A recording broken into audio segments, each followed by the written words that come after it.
இப்போ நம்ம என்ன பேசுகிறோம் அப்படின்னோம்னா, நம்ம இன்றைக்கி வாஸ்து சம்மந்தப்பட்ட விஷயங்களை தான் பேசுகிறோம். இப்போ சொல்கிறாங்கல்ல, முதல்ல பழமொழியே இருக்குது, என்ன மூட்டை பூச்சிக்கு பயந்துக்கிட்டு வீட்டை கொளுத்தின கதை அப்படின்னு. அப்படின்னா என்ன கதை? முதல்ல வீட்டில் இருக்கக்கூடிய பிரச்சனைகளை என்னன்னு பார்க்க முடியாமல் அந்த மூட்டை பூச்சியை அடித்து கொள்ளாமல் வீட்டை கொளுத்திக்கிட்டோம்னா வீடு எரிஞ்சு மூட்டை பூச்சி எல்லாம் சுத்தமாக எரிஞ்சிருமல்ல, மூட்டை பூச்சி தொந்தரவு இல்லையில்ல அப்படின்ட்டு எல்லாம் எரிச்சிட்டு பார்த்தானா எல்லாம் சாம்பலாக கடந்து தான். அந்த மாதிரி கதையாக இருக்கக்கூடாது. அப்போ நீங்கள் ஒரு வாஸ்து பார்க்குறீங்கன்னா முதல்ல தலையெழுத்து முதல்ல இடத்த ஃபஸ்ட்டு நல்லா பார்த்து வாங்குங்க. இடத்துலையே முதல்ல தோற்று போயிட்டா அதுக்கப்புறம் எப்படி வீட்டில் போய் நம்ம ஜெயிக்க முடியும்? வாங்குகிற இடமே ஒரு நல்ல இடமா பார்த்து வாங்கணுமல்ல. நல்ல இடமா வாங்காமல் தவறான இடங்களை வாங்கி வச்சுக்கிட்டு அந்த இடத்துக்குள்ளே போய் ஒரு நல்ல வீட்டை கட்டினா அவங்க எப்படி ஜெயிக்க முடியும்? ஜெயிக்க முடியாது. இப்போ என்னதான் நான் வண்டியை காரை படுத்து ஓட்டுறது, கையை விட்டுட்டு ஓட்டுறது, பைக்கை வந்து எக்ஸலேட்டர் முறுக்கிவிட்டு கைவிட்டு ஓட்டுறது, இது எல்லா டேலண்ட்டும் எனக்கு இருந்தாலுமே கூட வண்டியில் பெட்ரோல் இருக்கணும், அடுத்தது வண்டி வந்து இன்ஜின் நல்லா இருக்கணும், ஸ்டார்ட் பண்ணால் டுர்னு போயிட்டே இருக்கணும். அந்த அளவுக்கு இருந்தால் தானே நம்ம வண்டி கை விட்டுட்டு ஓட்டுறது, காலை விட்டு ஓட்டுறது எல்லாம் ஓட்ட முடியும். அப்போ அது மாதிரி ஒரு இடத்த வந்து முதல்ல நீங்கள் வாங்கும் பொழுதே வந்து பாருங்கள், அந்த இடம் முதல்ல நல்ல இடமா இருக்குதா அப்படின்னு பார்த்து வாங்குங்க. அது என்ன நல்ல இடம்? மண்ணை போய் எடுத்து வாயில் எடுத்து சப்பி பார்த்தா அதை இனிக்குமா, இல்லை டேஸ்ட்டாக இருக்குமா, அதுதான் நல்ல மனையா? அப்படியெல்லாம் இல்லை. அந்த மனை நல்ல மனை அப்படின்னா முதல்ல எந்த ஒரு மனை திசை காட்டும் கருவிக்காக உள்ளதோ அந்த மனை நல்ல மனை. திசை காட்டும் கருவிக்காக அப்படின்னா ஒரு திசை காட்டும் கருவி ஒன்று வச்சு பார்க்குறப்ப அந்த திசையோடைய மனை வந்து கரெக்டாக கிழக்கு டைரெக்ஷன் பார்த்துருக்கணும், இல்லை வடக்கு பார்த்தாப்புல இருக்கணும், தெற்கு பார்த்தாப்புல, இல்லை மேற்கு பார்த்தாப்புல. அதாவது நீங்கள் என்ன திசை மனை வாங்கலான்னு இருக்கிறீங்களோ அந்த திசை பார்த்து சரியாக இருக்கணும். அப்படி இருந்தால் அந்த மனையெல்லாம் முதல்ல ஒரு நல்ல மனைன்னு அர்த்தம். அதை விட்டுட்டு மூளைகள்லேயே இந்த நீசப்பகுதி அப்படிங்கக்கூடிய மூளைகள் எல்லாம் தனித்தனியாக ஒவ்வொரு பக்கம் சொல்கிறாங்கல்ல, ஒரு குடும்பத்தில் பொண்டாட்டி ஒரு பக்கம் இழுத்துக்கிட்டு போயிட்டான், அப்பா ஒரு பக்கம் இழுத்துக்கிட்டு போயிட்டா, ஆத்தா ஒரு பக்கம் இழுத்துக்கிட்டு போயிட்டா, ஒவ்வொரு மூலையில் ஒவ்வொருத்தர் இழுத்துக்கிட்டு போயிட்டா அவங்க குடும்பம் எப்படி இருக்கும்? அது மாதிரி இந்த மனையில் ஒவ்வொரு மூலையும் ஒரு மூளைக்கு இழுத்துட்டு போயிடுச்சுன்னு வச்சுக்கோங்க, வண்டி மாடு பூட்டி ஒவ்வொரு பக்கம் இழுத்துட்டு போன கதையாக தான் இருக்கும். அப்போ உங்கள் வீடு நீங்கள் பார்க்கக்கூடிய இடமானது ஈசானிய மூலை மட்டும் ஓரளவுக்கு இழுத்துக்கிட்டு இருந்ததுன்னா அந்த மனையெல்லாம் நல்ல மனை வாங்கலாம். அந்த ஈசான மூளை இழுக்காமல் இப்படி வாயு மூளை ஒரு பக்கம் இழுத்துக்கிட்டு, இல்லை தென்மேற்கு மூளை ஒரு பக்கம் இழுத்துக்கிட்டு, அக்னி மூளை ஒரு பக்கம் இழுத்துக்கிட்டு, இப்படி இந்த மூளைகள் 3 விதமான மூளை ஈசானியத்தை தவிர்த்து வாயு மூளை, அக்னி மூளை, தென்மேற்கு மூளை அப்படிங்கக்கூடிய இந்த கன்னி மூளையெல்லாம் மூளைக்கு இழுத்துக்கிட்டு போச்சுன்னா வீட்டில் இருக்கிறவங்க எப்படி ஒவ்வொரு மூலையில் இழுத்துக்கிட்டு போய் கோச்சிட்டு உட்காருவாங்களோ அது மாதிரி அவங்களையெல்லாம் போய் ஒவ்வொருத்தரையும் சமாதானப்படுத்தணுமில்ல. சரி வாப்பா தெரியாமல் ஏதோ நடந்து போச்சுப்பா, உங்கள் காலில் விழுந்து மன்னிப்பு கேட்டுக்கிறேன், இனிமேல் ஒழுங்காக நடந்துக்கிறேன்னு போய் அப்பங்கிட்ட மன்னிப்பு கேட்டு, இந்த பக்கம் பொண்டாட்டிகிட்டு போய் இனிமேல் உனக்கு பிடிச்ச மாதிரி நான் நடந்துக்கிறேன்னு காலில் விழுந்து பொண்டாட்டிகிட்டு மன்னிப்பு கேட்குற மாதிரி இப்படி எல்லாம் நடக்கும். அப்போ நீங்கள் வாங்கும் பொழுது மனையை கரெக்டாக மூலமட்டத்துக்காக எந்த மூலையும் இழுக்காத அளவுக்கு ஒரு மனையை பார்த்து வாங்குங்க. அப்படி வாங்கினீங்கனாவே அந்த மனை யோகமான ஒரு மனையாக இருக்கும். இதை நீங்கள் ஃபஸ்ட்டு நீங்கள் தேர்ந்தெடுத்துக்கணும். ரெண்டாவது, எந்த மனையுமே வந்து வாங்குறீங்க அப்படின்னா நீச தெருக்குத்து உள்ள இடத்த தயவு செய்து வாங்காதீங்க. நீங்கள் ஒவ்வொருத்தரும் சரி பண்ணலாம் அப்படிம்பாங்க.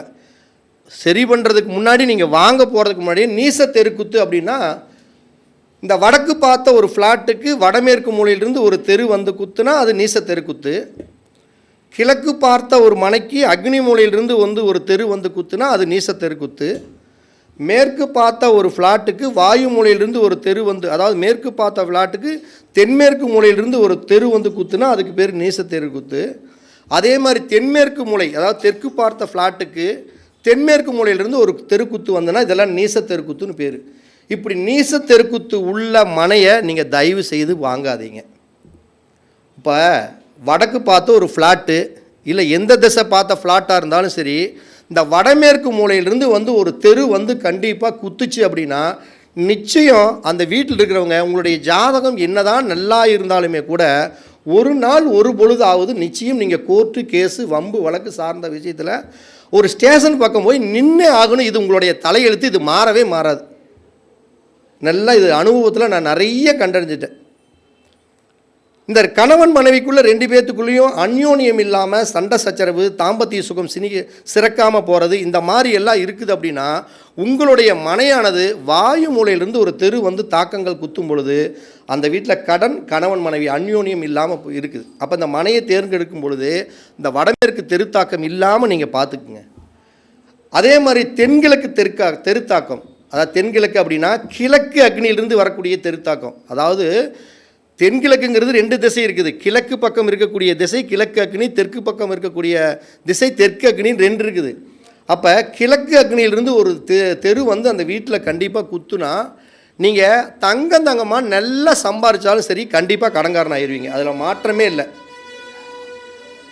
கடன் ரீதியான பாதிப்புகள் வந்தே தீரும். அது எதன் காரணமாக? தன்னுடைய பேராசையின் காரணமாக கடன் வாங்கி கொண்டு அது கடைசியில் கட்ட முடியாமல் அவங்க நிறைய வருத்தத்தை அனுபவிப்பாங்க. அப்போ தென்கிழக்கு திசை தெருக்குத்து சிறப்பான பலனை தராது. அந்த தெருக்குத்து வராமல் நீங்கள் மனம் வாங்க முதல்ல பழகிக்கிங்க. அதே மாதிரி மேற்கு பார்த்த ஒரு ஃப்ளாட் அப்படின்னா அதுக்கு தென்மேற்கு மூலை சார்ந்த, அதாவது மேற்கு நிறுதியிலிருந்து வரக்கூடிய தெருக்குத்து உள்ள இடத்த தயவு செய்து வாங்காதீங்க. அப்படி வாங்கினீங்க அப்படின்னா அது மிகப்பெரிய அளவுக்கு பிரச்சனை கொடுத்துரும். என் அனுபவத்தில் என்ன பார்த்துருக்குறோம் அப்படின்னா, மேற்கு நிறுதியிலிருந்து வரக்கூடிய ஒரு தெருக்குத்து அந்த வீட்டில் இருக்கக்கூடிய நல்ல ஒழுக்கமான பெண்களாக இருந்தாலும் அந்த பெண்களுடைய ஒழுக்கங்கள் தவறக்கூடிய சூழ்நிலைகள் இயற்கையாகவே வந்து விடுகிறது. நான் பார்த்துட்டேன். ஏன் பார்த்துட்டோம்னா, அவங்களுடைய குடும்பத்தில் சின்ன கஷ்டங்கள் வந்தாலும் அந்த கஷ்டங்களை அந்த குடும்பத்தில் இருக்கக்கூடிய பெண்கள் நம்ம ஏன் அப்பாவுக்கு பாரமாக இருக்கணும், அம்மாவுக்கு ஏன் பாரமாக இருக்கணும்னு தன்னுடைய வாழ்க்கையை தானாக தேடிக்கொள்கிறார்கள். அப்படின்னு என்ன, அவங்களா கல்யாணம் பண்ணிக்கிறாங்கன்னு அர்த்தம். காதல் சம்மந்தப்பட்ட விஷயத்தில் இது எல்லாமே நடக்கக்கூடிய சூழ்நிலை. வாஸ்து உண்மையான வாஸ்து சத்தியமாக உண்மைதான். ஆனால் நீங்கள் அதை கேண்டில் பண்ணுற விதங்கள் தான் வேறு விதமாக இருக்கும். ஒவ்வொருத்தரும் சொல்கிற விதங்கள் வேறு மாதிரி இருக்கும்.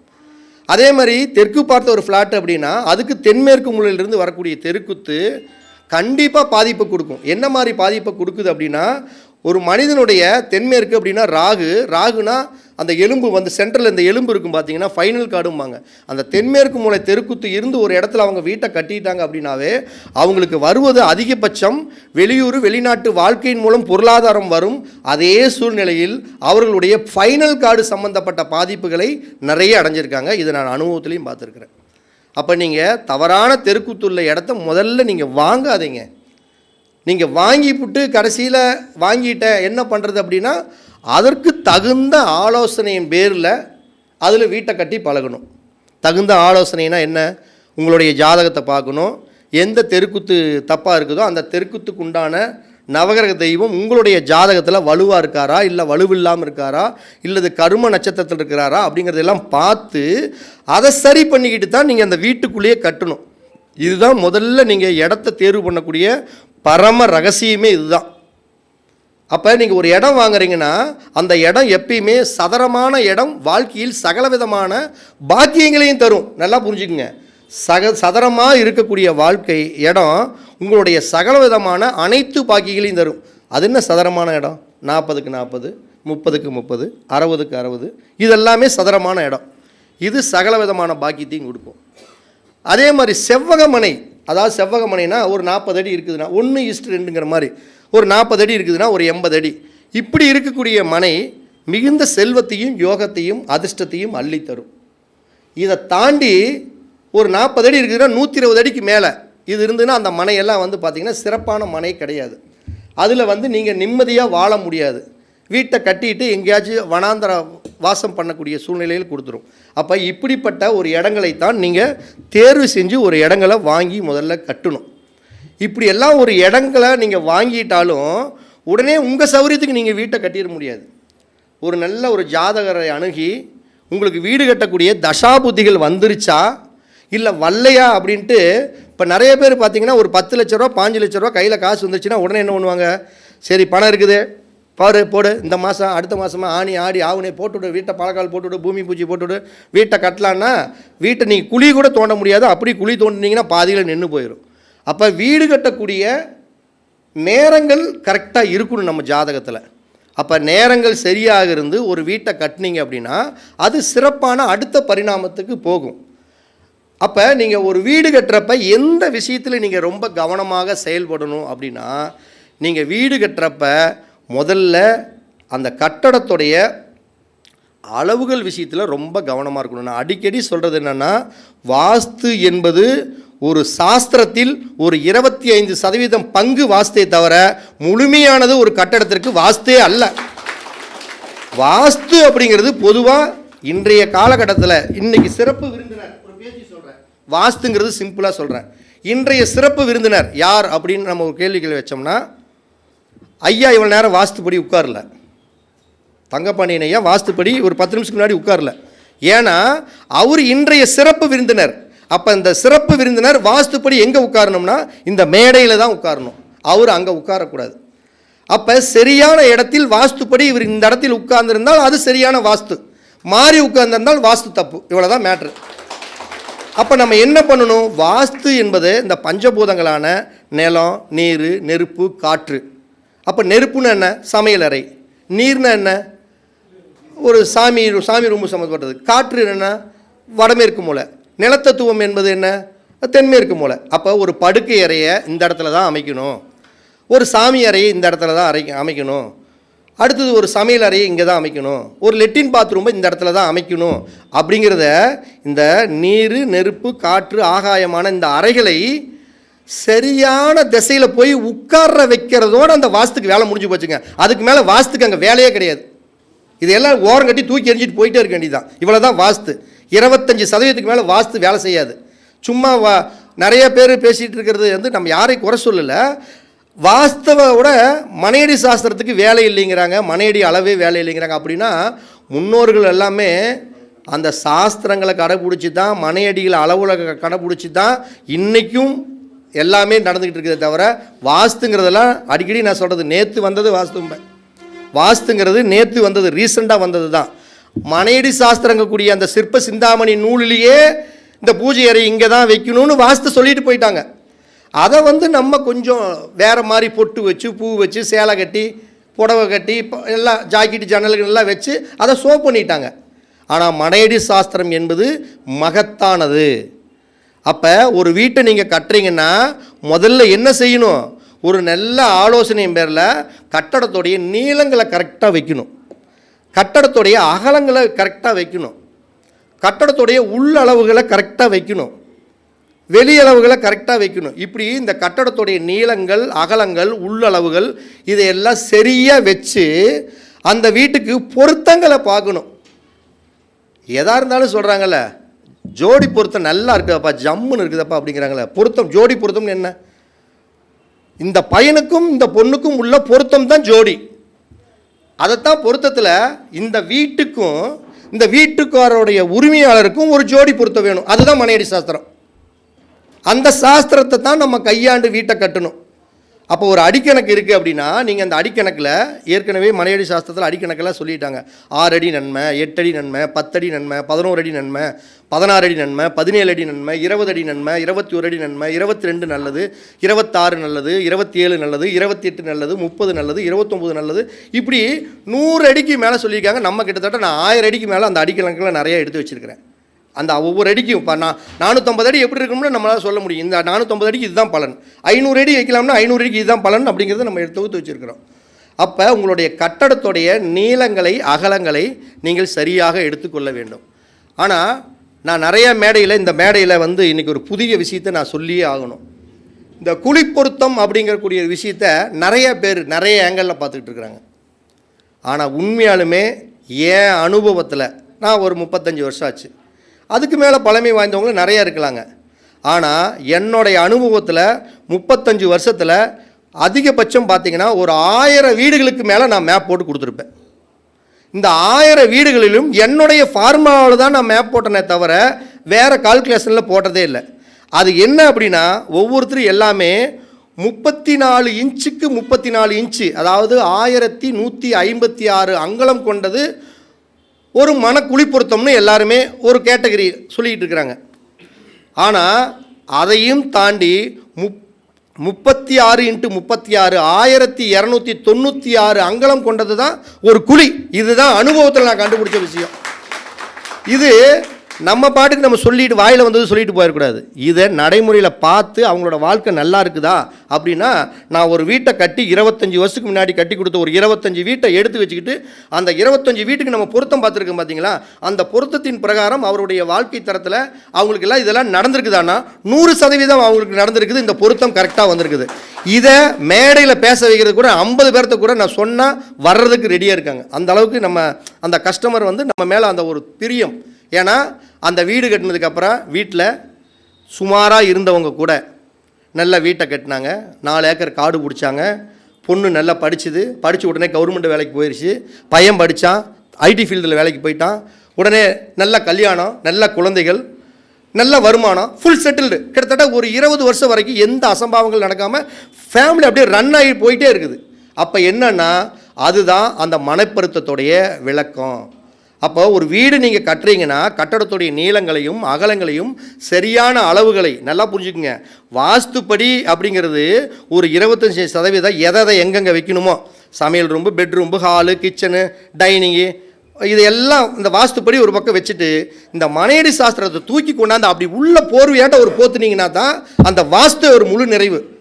வாஸ்துங்கிற ஒரு கட்டத்துக்குள்ள ஒரு போர்விங்கிற மனையடி சாஸ்திரத்தை போத்தி வச்சிட்டிங்கன்னா அது முழுமையாக வேலை செய்யும். அப்போ அந்த கட்டடத்துடைய நீள அகலங்களை மனையடி சாஸ்திரத்துக்காக 36 அங்கலம் × 36 அங்கலம், அதாவது வந்து 1296 அங்கலங்களால் இல்லை ஒரு குழிப்பொருத்தத்துக்காக 9 அடி சார்பாக என்கிட்ட நிறைய பேர் இதில் போட்டிருந்தாங்க, சார் குழிப்பொருத்தங்கிறது 9 இல்லை 7.5 8 அப்படின்னா என்னுடைய அனுபவத்தில் 9 தான். நான் என்னுடைய அனுபவத்தை வச்சு மட்டும் சொல்லலை. நான் திருவண்ணாமலையில் ஒரு மீட்டிங்கில் பேசுகிறதுக்கு போயிருந்தேன்.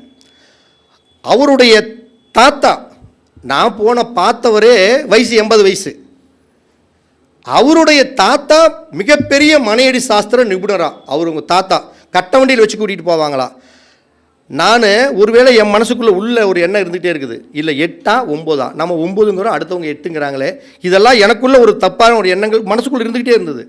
ஆனால் அந்த பெரியவர் வந்து மேடையில் பேசுகிறதுக்கு வந்தார். பேசுகிறப்ப ஒரு வார்த்தை சொன்னார். அப்போ தான் என் மனசு அப்படியே ரொம்ப சந்தோஷத்தில் நடந்தேன். திருவண்ணாமலையில் தான் அந்த ஈஸ்வரனை நினச்சி சந்தோஷப்பட்டேன். அந்த பெரியவர் என்னுடைய தாத்தா காலத்திலேயே இந்த மனப்பொருத்தம் 3 சதுரடி 3 சதுரடி 9 சதுரடி கொண்டது தான் ஒரு கோல். அந்த கோளினுடைய நீள அகலங்களை மாறிய தொகைக்கு பேர் தான் குழி அப்படின்ட்டு அழகாக அற்புதமாக அந்த 85 வயசு பெரியவர் அவங்க தாத்தா சொன்னதாகவே சொன்னார். அவரும் அதை தான் ஃபாலோ பண்ணுறாரா. அப்போ நம்மளுக்கு முன்னாடியே 50 60 வருஷத்துக்கு முன்னாடி ஃபாலோ பண்ணவங்களுடைய கருத்துக்களையும் நம்ம ஏற்று தானே ஆகணும். நம்மளுடைய அனுபவத்திலையும் பார்த்துருக்குறோம். அப்போ ஒரு வீடு கட்டும் பொழுது முதல்ல இந்த மனப்பொருத்தம் பார்த்து அதில் நீங்கள் கட்டக்கூடிய முதல்ல இந்த நாய் மனையா இல்லை கழுத மனையா இல்லை பேய் மனையா பாம்பு மனையா இது என்ன மனைன்னு பாருங்கள். நீங்கள் நாய் மனையில் வீட்டை கட்டினீங்கன்னா நாய் படாத பொழப்பு தான் பட்டே ஆகணும். கழுத மனையில் வீடு கட்டினா கழுத பொதி சுமைக்கிற மாதிரி வாழ்க்கை பூரா சுமந்துக்கிட்டே தான் இருந்தாகணும். அப்போ பசுமனை, சிங்கமனை, யானைமனை, கருடமனை இப்படி மனையாக நீங்கள் முதல்ல பண்ணுங்கள். அடுத்தது வீட்டுக்கு வரவு செலவு ரொம்ப முக்கியம். ஒரு 10 ரூபா ஒரு 8 ரூபா சம்பாரிச்சா அட்லீஸ்ட் ஒரு 7 ரூபா செலவானால் நம்மளுக்கு 1 ரூபா லாபம். அப்போ அந்த வரவு செலவு பொருத்தத்தை நீங்கள் கொஞ்சம் கவனமாக பாருங்கள். அதே மாதிரி வீட்டுக்கு முதல்ல வசியம் வேணும். இப்போ ஒரு பொண்ணை கட்டினாலும் இல்லை ஒருத்தரோட சேர்ந்தாலும் நம்மளுக்கு அவங்களுக்குள்ள ஒரு உறவு முறைகளில் வசியம் இருக்கணும். இப்போ ஐயா வந்து நம்ம மேடைக்கு பேச வர்றாருன்னா நான் 2 மாதத்துக்கு ஒரு தடவை நான் கூப்பிட்டா அவர் ஆசைப்பட்டு பிரியமாக வரணும் அப்படின்னா எனக்கு ஐயாவுக்கு ஒரு வசியம் இருக்கணும். வசியம்னு என்ன? ஒரு அந்யோன்யம். சரி நம்ம பசங்க தான் நல்லா இருக்கட்டும் அப்படின்னு அவர் பிரியப்பட்டு வரணும். அதுக்கு பேர் தான் வசியம். கூப்பிட்றாப்புல வெய் தம்பி நான் வர்ற ஒரு 7 மாதத்துக்கு ஒரு 6 மாதத்துக்கு சும்மா தொந்தரவு பண்ணாது அப்படின்னாருன்னா வசியம் இருக்குமா? வசியம் இருக்காது. அப்போ என்னென்னா வசியம் வேணும் வீட்டுக்கு. அதுக்கப்புறம் வீட்டுக்கு வடிவேல் சொன்ன மாதிரி கவுண்டமணி சொன்ன மாதிரி தான் அங்கங்கே வெடி சத்தம் டும்மு டும்முன்னு தான் கேட்குதே தவிர ஒரு வான வெடிக்கு பார்க்க முடியுதா, ஒரு வெளிச்சத்தை தான் பார்க்க முடியுதா? அப்பா உன்னால் ஒரே ஒரு மிச்சம்டா, கரண்ட்டு பில்லு நான் கட்டுனதே இல்லைடா அப்படிங்கிறல்ல. அது மாதிரி முதல்ல வீட்டுக்கு ஒரு வெளிச்சம் வேணும், அதுதான் நேத்திரம். அப்போ வீட்டுக்கு கண் பார்வை ரொம்ப முக்கியம். குருட்டு நேத்திரமாக வீடு வந்துடக்கூடாது. குருட்டு நேத்திரமாக வந்துட்டா நல்ல கோடீஸ்வரன் அல்வாவை கிண்டி வச்சு இப்படி முன்னாடி பார்த்துக்கிட்டே இருக்க வேண்டியது தான், வாயில் வச்சு ஒன்றுமே பண்ண முடியாது. அந்த கதை தான் நேத்திரம். குருட்டு நேத்திரமாக வந்துட்டா எல்லா சொத்து பத்து நிலம் பூமி சொத்து எல்லாம் இருந்தாலும் அனுபவிக்க முடியாமல் அப்படியே கட்டல் கடியில் உட்காந்துக்கிட்டே இருக்க வேண்டியது தான். அது வீட்டோடைய கண் பார்வை ரொம்ப முக்கியம். அதுக்கு அடுத்தது வீட்டுக்கு யோகம் ரொம்ப முக்கியம். அட்லீஸ்ட் வீடு கட்டினா நல்ல நல்ல சம்பவங்கள்னாச்சும் நடந்துக்கிட்டு இருக்கணும். வீடு கட்டினதுக்கப்புறம் கீழே விழுந்து மண்டை உடைய, கால் உடைய, சரைக்க, இங்கே போக அங்கே இதெல்லாம் இருந்தால் நல்லாவே இருக்கும். வீட்டோடைய யோகம் முக்கியம். இதை தாண்டி வீட்டுக்கு தப்பான சூத்திரம் வந்துடக்கூடாது. இந்த மரண சூத்திரம், மரண யோகம் இது மாதிரி வந்துடக்கூடாது. அப்போ நீங்கள் வீடு கட்டும் பொழுது அந்த குழிப்பொருத்தம் பார்ப்பது அவசியமானா 100% குழிப்பொருத்தம் பார்த்து வீடு கட்டவன் சோட போனதா சரித்திரமே இல்லை. அப்போ இதுக்கு அந்த மனப்பொருத்தத்தை பாருங்கள். பசுமனை, யானைமனை, சிங்கமனை, கருடமனை வந்தால் சிறப்பு. வரவை காட்டிலும் செலவு கம்மியாக இருந்தால் சிறப்பு. வீடு கட்டுனா யோகம், நல்ல சித்த யோகம், சுபயோகம் வந்தால் சூப்பரு. வீட்டுக்கு கண் பார்வை ஏக நேத்திரமாக வந்தால் சிறப்பு. வீட்டுக்கு அட்லீஸ்ட் வயசு ஒரு 25 வயசுக்கு மேலே வந்தால் அது சிறப்பு. அடுத்தது வீட்டுக்கு கண் பார்வை இருந்தால் சிறப்பு.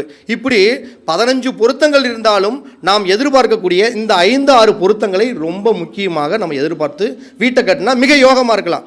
ஆனால் அதையும் தாண்டி நான் இந்த ஜோதிடத்தையும் வாஸ்தையும் ஒரு விதத்தில் கனெக்டட் பண்ணி நிறைய இடத்துல ஏன் நம்ம இந்த இடத்துல தோற்றுருக்குறோம், மனையடி சாஸ்திரம் பார்த்துருக்குறோம், குழிப்பொருத்தம் பார்த்துருக்குறோம், ஆனால் இந்த இடத்துல நானே தோற்றுருக்கிறேனே, ஒரு தப்பு நடந்திருக்குது என்ன அப்படின்னு நம்ம கண்டுபிடிச்ச விஷயத்தில் தான் என் அனுபவத்தில் பார்த்த விஷயம் என்னன்னா, ஒருத்தருடைய வீடு கட்டுறப்ப நான் வீடு கட்டுறேன்னா என்னுடைய ஜென்ம நட்சத்திரம் என் பேரில் ரெக்கார்டு இருந்து என்னுடைய ஜென்ம நட்சத்திரம் என்னவோ என்னுடைய ஜென்ம நட்சத்திரத்துக்கு 22ஆவதாக வரக்கூடிய நட்சத்திரம் வைநாசிக நட்சத்திரத்தில் ஒரு மனை பொருத்தம் நன்றாக இருந்து ஒரு குழிப்பொருத்தம் பார்த்து வீடு கட்டிட்டாங்கன்னா இந்த வைநாசிக தோஷம் அவர்களுடைய வாழ்க்கையை சிதைத்து விடுகிறது. இதுதான் விஷயம்.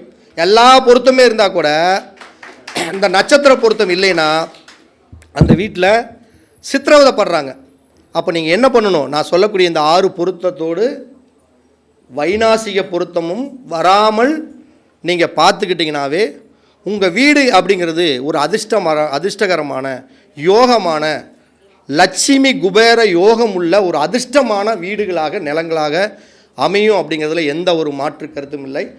இதுவரை ஐயாவுக்காக காத்துக்கிட்டு இருக்கிறப்ப நம்மளும் இடையில் ஒரு கேப்பை சொருகிட்டோம்னா எப்படியா இருந்தாலும் நீங்கள் கேட்டு தான் நாங்கள் வேறு வழியே இல்லை அப்படிங்கக்கூடிய ஒரு அற்புதமான எனக்கு தெரிஞ்ச சில ஜோதிட வாஸ்து ரகசியங்களை ஷேர் பண்ணிக்கிறேன் ஒளிவு முறை இல்லாமல். இது பயனுள்ளதாக இருக்கும் கண்டிப்பாக, நிச்சயமாக. இனிமேல் எல்லாருமே நீங்கள் புதுசாக வீடு கட்டுறவங்க வாஸ்துக்கு முக்கியத்துவம் கொடுங்க.